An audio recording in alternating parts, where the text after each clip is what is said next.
I worked as a radar technician at a remote monitoring station in northern Greenland for almost 8 months before I left.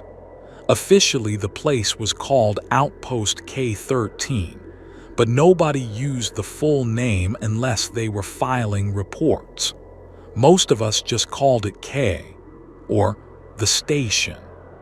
It was one of those facilities that technically existed for weather tracking and early warning surveillance, but everyone there understood we were monitoring more than civilian traffic. I'm posting this because I still can't explain what happened during my last 3 weeks there, and honestly, I don't think anyone else from the station is going to talk about it. Half the crew signed NDAs after we got rotated out, and the other half pretend none of it happened. I tried doing that too. Didn't really work. The station sat far enough from the nearest settlement that supply planes only came twice a month if the weather held. We had around 14 people total. Radar operators, maintenance techs, communications staff, 2 security guys, and the station commander. It wasn't military exactly, but most of the equipment definitely wasn't civilian grade. The work itself was repetitive. 12-hour shifts watching radar sweeps, logging aircraft, checking transponder codes, flagging anomalies. Most nights were dead quiet. Cargo planes, research flights, occasional military traffic we weren't cleared to identify.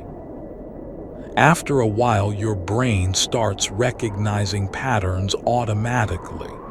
You can tell what kind of aircraft you're looking at just from movement behavior before the system finishes classifying it. That's why I noticed the first signal immediately.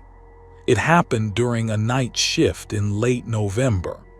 Around 2:17 a.m. local time, I picked up an unidentified contact entering restricted airspace northwest of the station.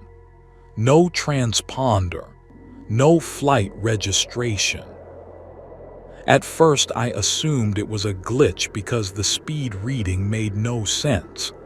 The system briefly estimated it at over 7,000 kilometers per hour before correcting itself.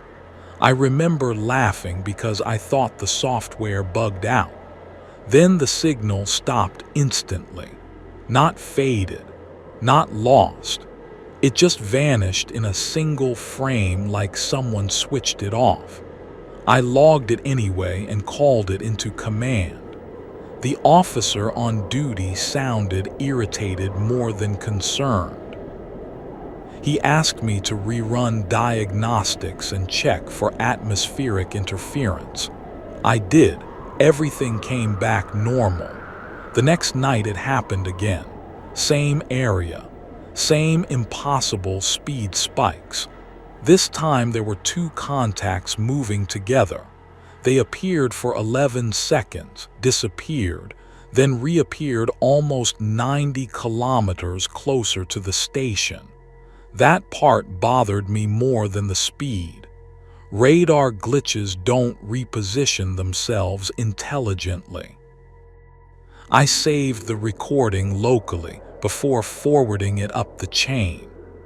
About 20 minutes later, the station commander came into radar operations, wearing full cold weather gear like he'd walked over from another building. He asked me to step away from the console while he reviewed the playback himself.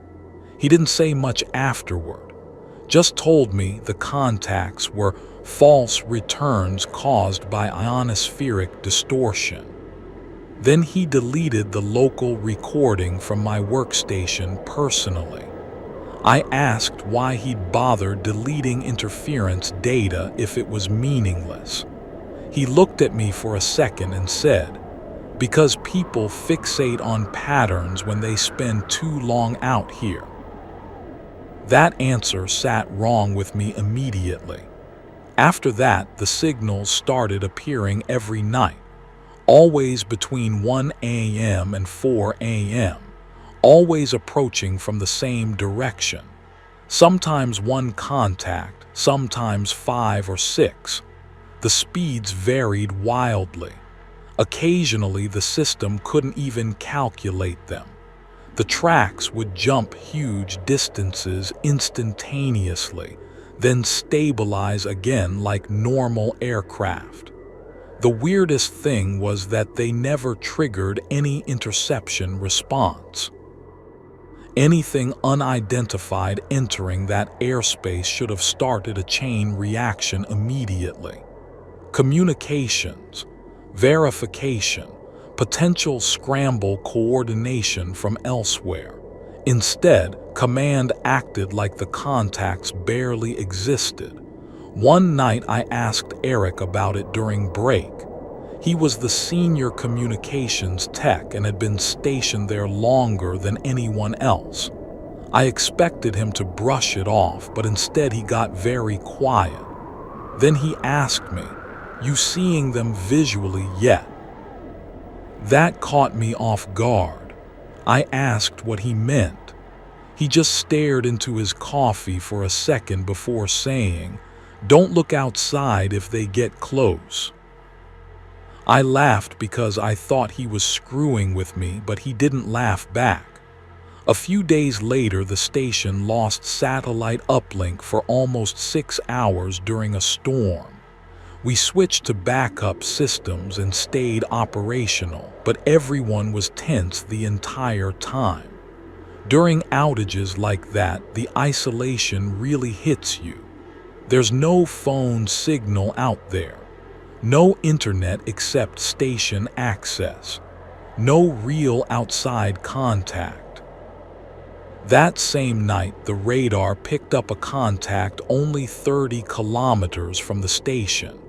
That had never happened before. At that range, we should have seen navigation lights or heard engines, especially in clear conditions. But the sky outside was empty. No sound. Nothing. I remember checking the exterior cameras thinking maybe the radar was locking onto ground movement or drifting ice reflections. Every camera feed looked normal except for camera 4 facing north. The image kept freezing for half seconds at a time, not glitching exactly, more like skipped frames. While I was watching, something crossed the edge of the camera view for maybe 1 frame. It wasn't detailed enough to identify. Just a dark shape moving across the snowfield faster than seemed physically possible. Then the feed cut out completely. Security went outside to inspect the camera mast about 20 minutes later. When they came back, one of them looked pale enough that I honestly thought he was sick. Neither of them would say what they found. The next morning, camera 4 had been removed entirely. No explanation. At that point, the atmosphere inside K-13 changed completely. People stopped lingering in common areas. Conversations would end when certain topics came up.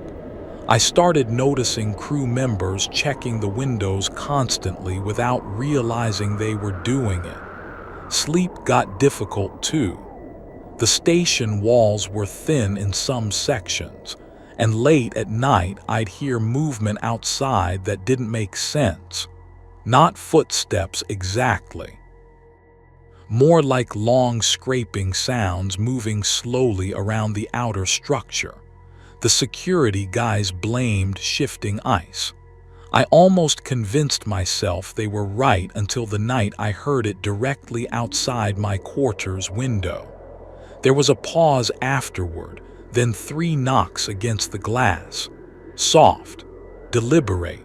I froze completely. The window looked out over open snow with floodlights covering the entire perimeter. There shouldn't have been anyone there without being visible immediately.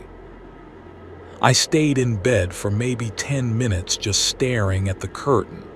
Then I heard the knocks again, 3 taps. I eventually forced myself to look. There was nothing outside, but the snow beneath the window was untouched too. No footprints, nothing. The final week was when things got bad enough that people openly started talking about transfer requests. 2 crew members got into an argument with the commander after another night of erased recordings. One of them accused him of already knowing what the contacts were. The commander responded by threatening disciplinary action if anyone discussed radar anomalies outside official channels. That same night, the signals stopped behaving like aircraft entirely. Multiple contacts appeared simultaneously surrounding the station in a near-perfect ring pattern. Stationary at first, then slowly moving inward. I remember everyone in radar operations going silent while we watched it happen. No one even pretended it was interference anymore. There were 14 contacts total. The closest one stopped less than 2 kilometers away, still nothing visible outside. No sound, no lights, no heat signatures, just empty darkness beyond the floodlights. Then every monitor in operations blinked off at the same time. Not a power outage. Emergency systems stayed active, but the radar displays went black for about 15 seconds. During those 15 seconds, something hit the roof above us, hard enough that dust fell from the ceiling panels.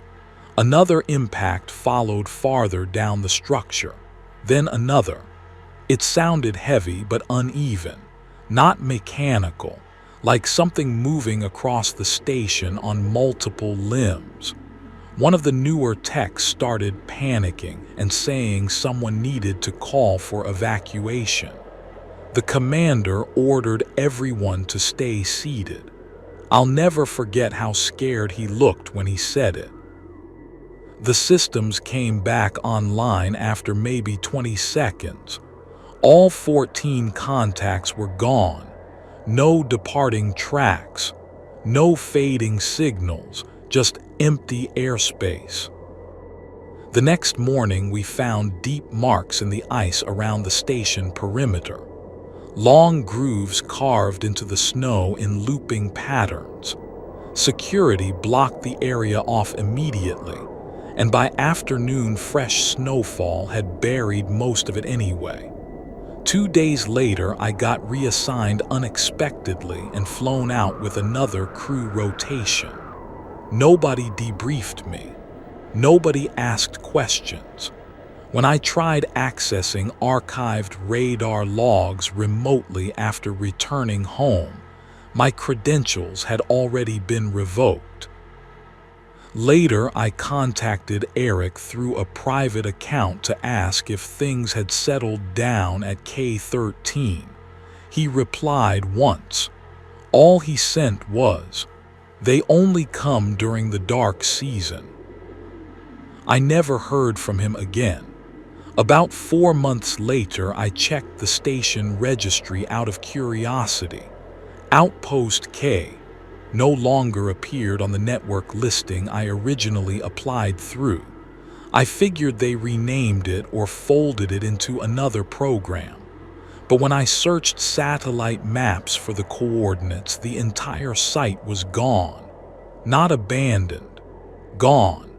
Just flat snow and ice like nothing had ever been built there at all.